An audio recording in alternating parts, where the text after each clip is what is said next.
I'm Patsy Asuncion, and I live in Miami, Florida. Some of the things that I've believed in that I've achieved. Didn't have any money to go to college, but I believed that I had the talent, so I wound up with 3 college degrees. I've an actress, singer, dancer, a writer of poetry, and in fact, today our book is released, Reckless Writing, a plug, and in Indiana, simultaneous to tonight's event, so I'm thrilled. And I'm happy that I'm married to a great guy from the Miami area. I never thought that I would ever find a good relationship. I've been through a few, and that's all I can think of. When I was 8 years old, I lived in a tenement house with my father and stepmother.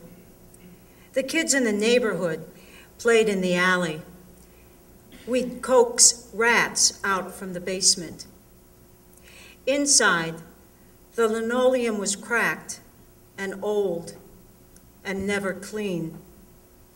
We didn't have doors, just sheets between rooms. Christmas was coming. There was no tree. My presents were underwear and socks. I was at that age, not a baby, but surely not an adult, when you suspect, but are not completely convinced, that Santa is a storybook notion. I looked around my bedroom sheet to find out if my parents were up to something suspicious.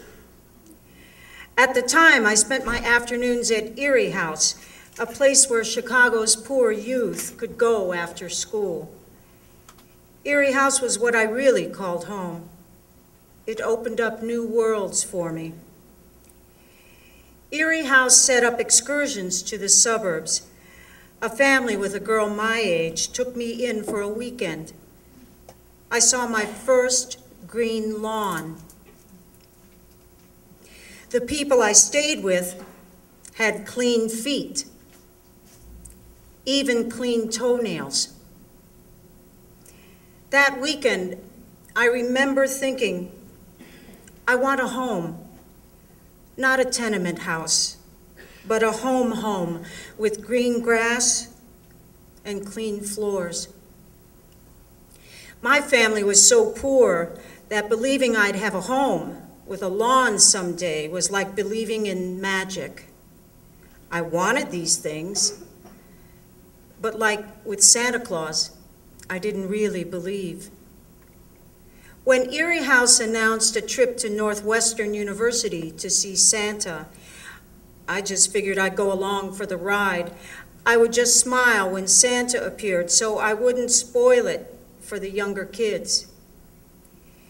We arrived at a huge university hall. The decorated ceilings and pillars stretched to the sky. Sparkling ornaments on satin ribbons trimmed the mighty Christmas trees. Yes, trees, plural. Tables piled high with sweets lined the long walls. There were oodles of presents under each tree. It seemed like enough for every child around the world.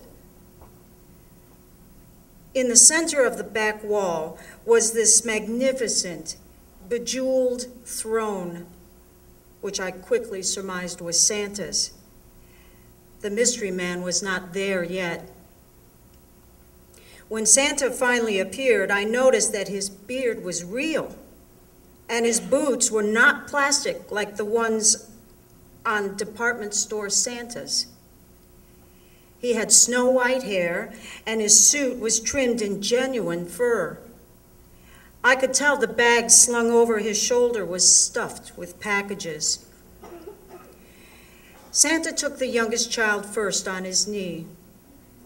I watched his every move, looking for proof that he wasn't the real deal.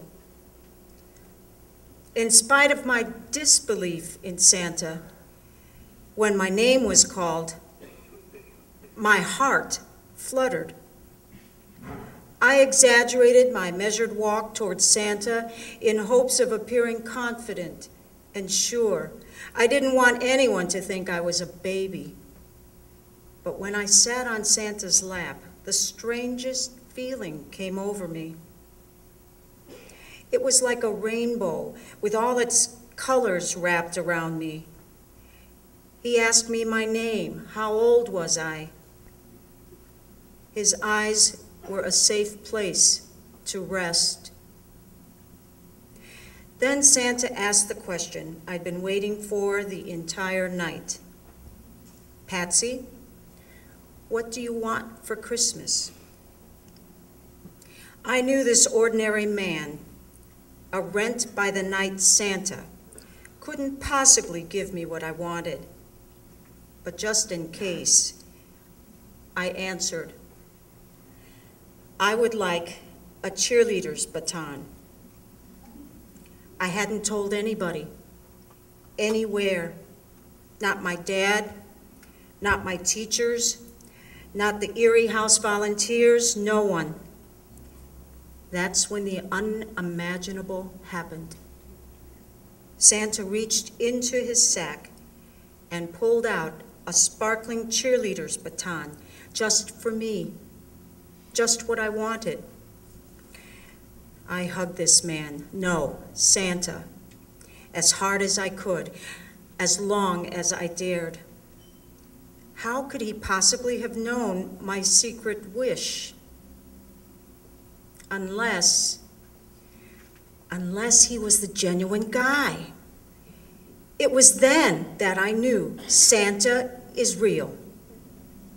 That long ago day still lingers. I've lost the baton, but his real gift has never left me.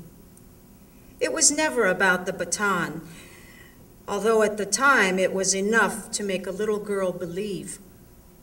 Now as an adult, I know that belief can transform. Santa is real. My home with the green grass and the clean floors, that's real too.